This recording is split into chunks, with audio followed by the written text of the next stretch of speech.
Pontificia Universidad Católica del Perú, y va a compartir con nosotros Hesperia, análisis e interpretación.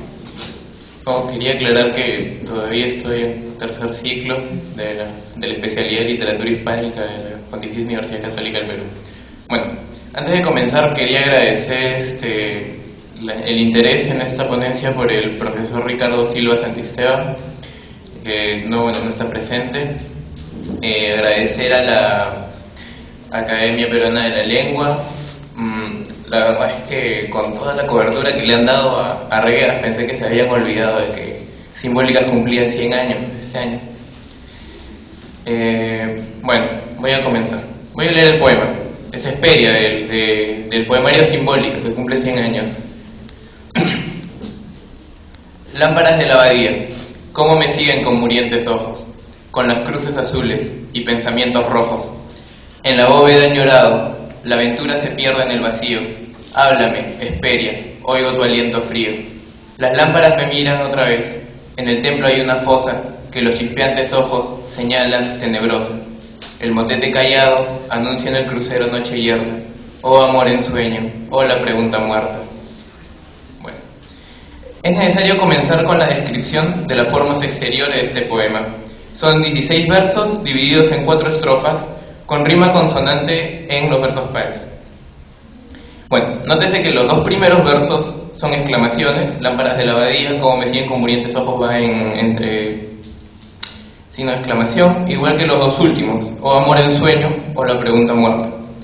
Acerca del asunto, se puede asegurar que se trata de la contemplación de la tumba, de la muerte de Hesperia. Se usa el tema de la muerte, y el motivo principal de todo el poema es obviamente la amada muerta, que ya tiene tradición también en Poe, por ejemplo. Bueno, ahora lo que vamos a ver aquí es qué es lo que conlleva la muerte de Hesperia, que en eso se va a basar la interpretación y hallar lo que significa el símbolo principal que viene a ser Hesperia, ¿no? Bueno, para echar algunas luces, es importante mencionar que el nombre usado en el poema también le pertenece a un personaje mítico que aparece en las Metamorfosis. En el diccionario de mitología clásica de Alianza Editorial, se dice que Ésaco, hijo de Príamo, se enamora de Hesperia, hija del dios río Cebrén, la cual muere mordida por una serpiente al huir de él, sumido en un hondo sufrimiento. Sumido en un hondo sufrimiento, Ésaco decide arrojarse al mar. En el diccionario de mitología griega de Pierre Grimal, se menciona que a Hesperia como una de las Hespérides que cuidan un jardín en el cual hay manzanas de oro y cantan a coro junto a una fuente que manda ambrosía. Acerca de la procedencia de Hesperia no hay en realidad un consenso, pero es importante anotar que entre una de sus progenitoras se le atribuye a Nicte, que es la noche. Bueno, comencemos. La imagen de una abadía comunica muchas cosas, remite a muchas sensaciones e ideas. Se sabe que se trata de un lugar de oración, de contemplación de lo divino, de amor. En muchos casos puede transmitir una imagen de calma, de paz interior, de sabiduría, y también remite a tiempos medievales, e incluso se puede presentar como un ambiente fúnebre, tétrico, melancólico. Recuérdase que dentro de las abadías hay cementerios, un ambiente muy ligado a la muerte. Aunque opino que todas estas connotaciones son válidas para una interpretación, por más que se contrapongan, es importante hacer notar que la principal es la relación entre la abadía y el amor y adoración por lo divino. De aquí se puede tocar otro tema. Es la técnica que usa el poeta para presentar el escenario de la obra. No necesita ser declarativo desde un principio, ya que para cuando se llega al verso 10 en el templo, el lector, donde dice, el verso 10, dice, otra vez en el templo hay una fosa. El lector ya sabe que se encuentra dentro de un templo, ya que lo va a entender haciendo uso de elementos que se relacionan con este tipo de construcción monástica. Sin embargo, algunos de estos elementos no tienen como única función el pintar un lugar y por lo tanto armar un símbolo que sintetiza muchas ideas, sino que también cumplen funciones como símbolos en sí mismos. Bueno, vamos con la primera estrofa. Lámparas de la abadía, cómo me siguen con murientes ojos, con las cruces azules y pensamientos rojos. Se lee la primera estrofa del poema que presenta la personificación de las lámparas. Nótese que las exclamaciones pueden ser de dolor o miedo, o bien de ambas cosas. Las lámparas son usadas para iluminar y dar calor a un recinto, en este caso el templo de la abadía. Se sabe entonces que estas lámparas agonizan, de modo que al morir traerán ausencia de luz, ausencia de calor, oscuridad. Pero también está la otra cuestión, que es el preguntar ¿por qué miran a la voz poética? ¿Qué es lo que buscan comunicar? Eso vamos a responderlo más tarde. Aquí surge un problema de interpretación literal del texto. No se puede determinar con precisión si las cruces azules y los pensamientos rojos pertenecen a las lámparas o si son entes exteriores. Sin embargo, arguiré que forman parte de las lámparas, puesto que si bien una lámpara de abadía puede tener figuras de cruces, también se sabe que los pensamientos que se relacionan con el interior y son de color rojo, en este caso del poema, se puede relacionar con el interior de las lámparas, que por lo general suele ser fuego. Aparte de este problema de interpretación literal, es necesario reflexionar sobre lo que quieren simbolizar estas imágenes: las lámparas, la cruz, los pensamientos. Entonces hay dos colores que tienen tradición dentro de la poética eureniana. Para esto recurro a la poesía de Uren, un libro de Sordo Núñez publicado en el 32, que dice que el azul, color poético por excelencia en los poemas de Uren, hace referencia a lo relacionado con el misterio, la noche, lo oscuro, el ambiente en el que se realiza la fantasía. Nos remito al etéreo, a la belleza, a la melancolía, la angustia, la muerte. Mas no la muerte visceral ni sanguinaria, sino el vuelo de las almas. Núñez dice también acerca del rojo que es el color animal, de la sangre, de la vida agitada y turbulenta, el color de la materia. Mientras que Ricardo Silva Santisteban, en su interpretación a los Reyes Rojos, que viene en un libro que se llama Escrito en el agua, que es un compilado de varios artículos del profesor, dice que el poeta usa el color rojo para materializar a los reyes de su poema, para hacerlos ver como fuerzas de la naturaleza. Lo mismo va a decir Núñez, que usa el azul para fantasear y hacer abstracta la materia, mientras que el rojo hace material lo abstracto. Así se tiene que las cruces azules son un símbolo que resulta de la combinación de dos símbolos, la cruz y el color azul, resultando un símbolo sintético de los dos anteriores. Bueno, a propósito de esto de la síntesis poética, se puede leer el libro que se llama Los personajes en la poética de José María Eguren. La primera parte habla justo de eso, de César de Barbieri. Bueno, volviendo al tema. La figura de la cruz evoca directamente a la divinidad, que es una idea que ya está presente a lo largo del poema, al sacrificio, el amor incondicional, el dolor. Sin embargo, también puede remitir a la muerte, debido a nuestra tradición cristiana y occidental. La cruz es un símbolo que puede resultar ambiguo, bien sería el amor divino y al mismo tiempo la muerte angustiosa. Puede tener una perfecta correspondencia con su característica azul. Me atrevo a decir que esta síntesis busca redondear la idea de lo espiritual y lo divino, sin dejar de incluir a las demás sugerencias. Nos situamos en el funeral de una mujer, de modo que también es pertinente la relación que se puede hacer el azul con el amor, lo bello y el dolor de la pérdida, la angustia. Acerca de los pensamientos rojos, se puede decir que esta sinestesia hace referencia al interior de algo, a las ideas, tal vez al sentir. Sin embargo, hay que fijarnos en las relaciones que se forman con el color rojo, que en este poema no es un matiz, como suele serlo en la poesía de Uren, sino el rojo en sí, que bien puede ser la sangre, las pasiones, la vitalidad, la fuerza, la carne. Se puede notar algo muy interesante entre estos dos símbolos. Ambos símbolos tratados son, en cierto nivel de connotación, antitéticos y coexisten, formando una dualidad entre lo etéreo y la materia, tranquilidad y agitación, alma y sangre, lo terrenal y lo eterno. Esta dualidad se presenta junto a la agonía de las lámparas. Como curiosidad, es bueno señalar que aquí se cumple en cierta medida lo que propone Sordo Núñez al decir que usa el color azul para fantasear sobre un objeto y el rojo para materializar lo abstracto. Bueno, ¿qué podemos sacar de esto? La dualidad planteada por los versos 3 y 4 es una característica de la realidad, del universo, donde lo material y lo etéreo o espiritual coexisten e incluso se combinan. Hay que tener en cuenta que si las cruces azules y los pensamientos rojos forman parte de las lámparas de la abadía, los dos primeros símbolos pueden tomar cierto sentido. Las lámparas pueden ser consideradas como síntesis de la vida humana o la vida en general que se va apagando en todos sus niveles y con todos sus componentes, materiales y espirituales, una vida agonizante.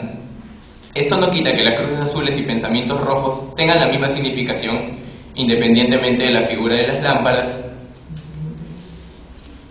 o que puedan tener otras significaciones.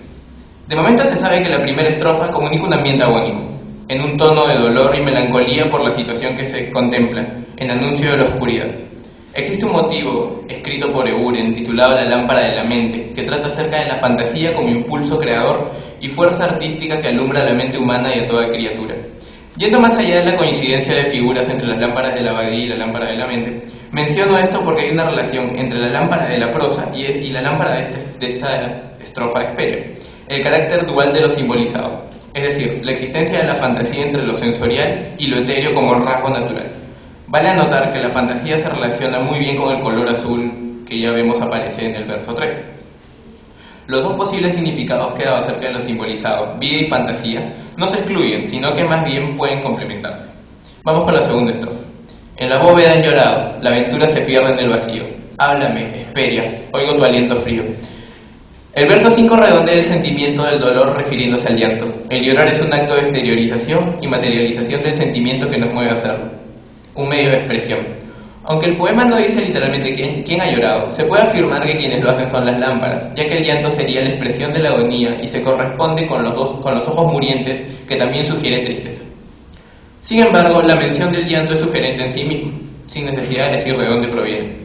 La palabra bóveda se presta también a connotaciones cosmológicas, remitiéndonos a la bóveda celeste.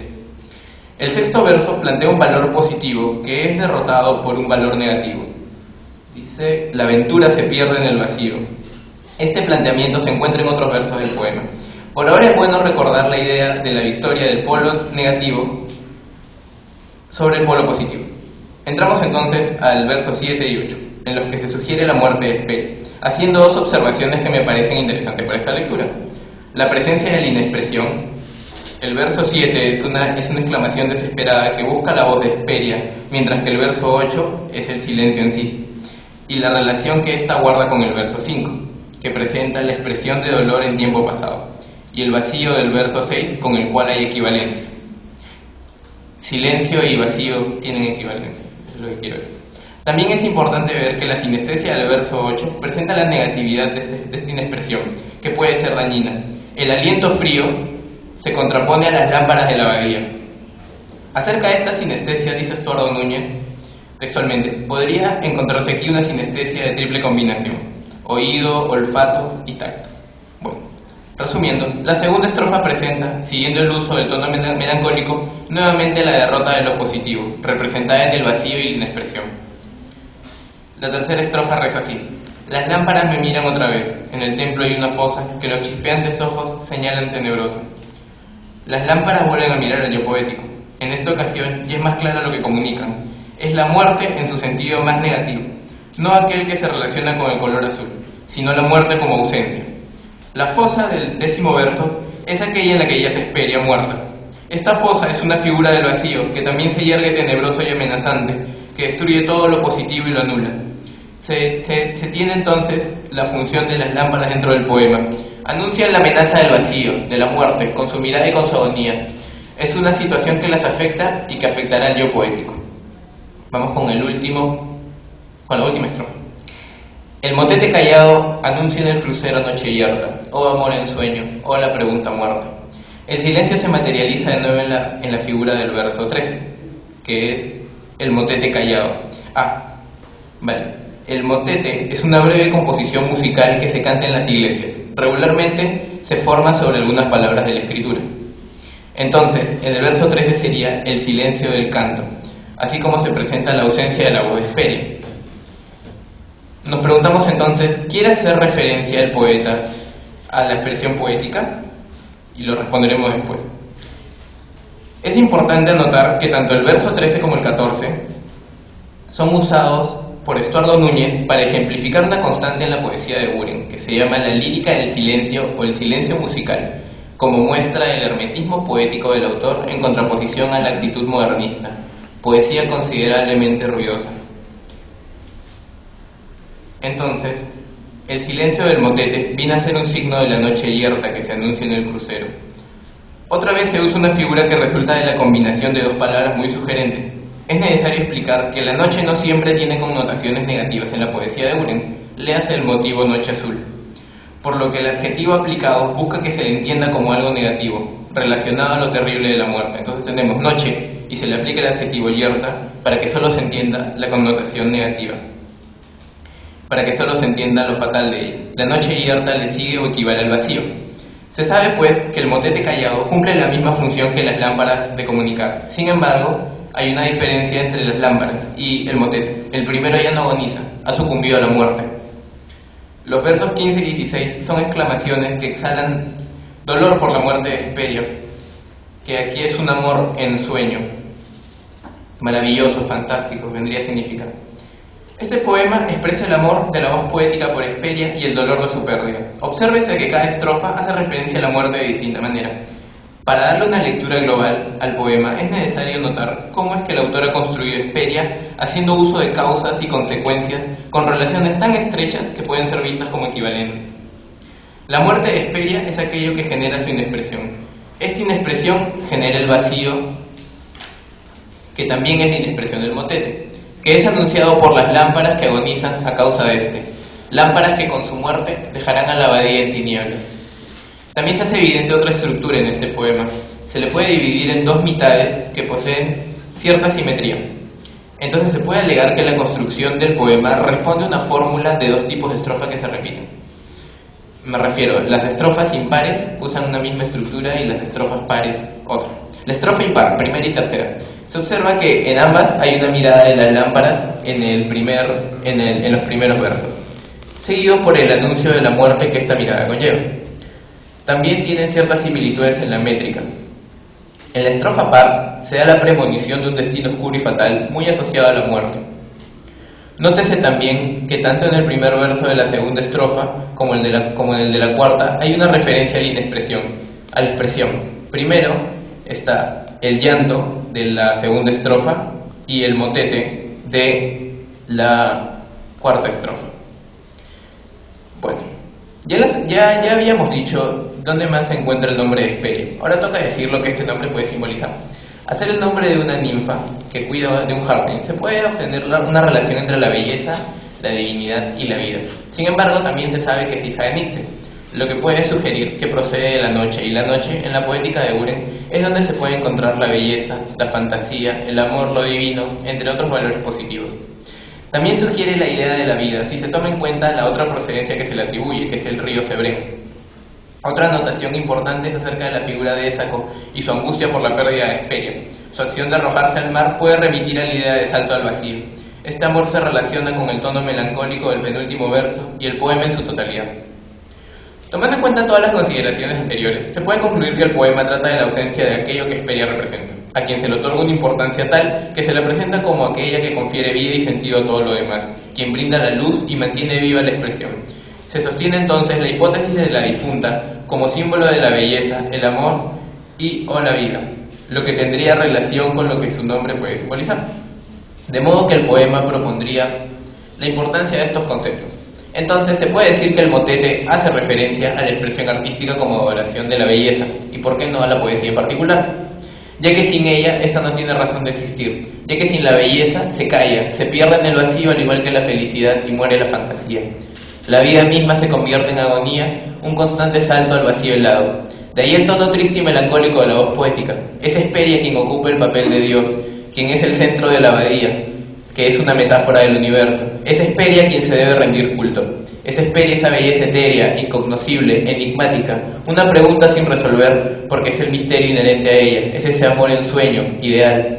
Con este poema José María Eguren da muestra de su profundo amor por la belleza, amor que comparte con otros simbolistas, no describiéndola, sino sugiriendo las terribles consecuencias de su falta.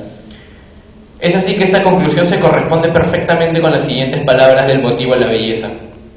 Cito: como atrayente de amor, con sus líneas gráciles y colores activos, la belleza sería principio de la vida, la verdad de la vida, y lo que se apartara de ella, negación y muerte. La belleza podría demostrarse a sí misma por el sentimiento en comprensión universal y tácita. El arte es el instrumento para exteriorizarlo. Me parece importante citar nuevamente a César de Barbieri, quien le dedica algunas palabras a este poema.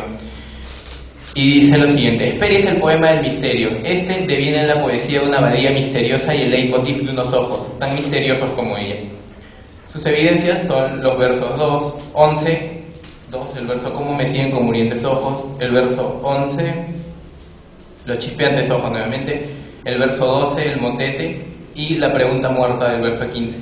Coincide con esta lectura en la presencia del misterio, que ya se había notado lo que podría significar la pregunta muerta. Y es cierto que el ambiente de la abadía es tétrico. Sin embargo, las líneas dedicadas a este poema en el libro de Barbieri se quedan solo en la sugerencia del misterio y no lo que este puede implicar. A mi parecer, es una revisión un tanto rápida y superficial del poema que se basa solo en los efectos inmediatos de los símbolos presentes. Bueno, se hace necesario ahora ubicar Hesperia dentro de la obra poética de José María Eguren, reconociendo aquellos elementos que tienen en común con otros poemas, que se llaman constantes. El uso del motivo de la mujer muerta es tratado en otros poemas como Marcha fúnebre de una marioneta, Marcha noble, Héroe, Lied II, entre otros. Nótese que siempre la muerta y casi todas las féminas eurenianas poseen pureza y simbolizan aspectos positivos. Otro aspecto es la musicalidad, el cuidado en la rima, el metro y el ritmo. El uso de la cromática, el tono melancólico, angustioso y el ambiente tenebroso que van ligados al tema de la muerte o la ausencia es también recurrente dentro de esta poética. El uso del recinto sagrado, la abadía, cuando se trata el tema de la muerte, le hace la abadía y la capilla muerta. Y la presencia de la mitología, que en este poema se evidencia solo con el uso del nombre de Hesperia y algo de su historia que se vuelve útil para las connotaciones. Pero nótese la diferencia que existe entre este poema y Héroe, donde hay una presencia más fuerte y mayor uso de la mitología, en este caso nórdica. Y bueno, para terminar, una opinión personal. Hesperia es una prueba de la genialidad de José María Eguren en el arte de construir poemas reciclando recursos ya usados en otras obras por él mismo, dándoles vida propia e independiente en relación a sus demás creaciones y al mismo tiempo armando el universo poético donde confluyen todos esos elementos constantes que son el sello personal del más grande poeta nacido en el Perú y uno de los más admirables en lengua castellana. Muchas gracias.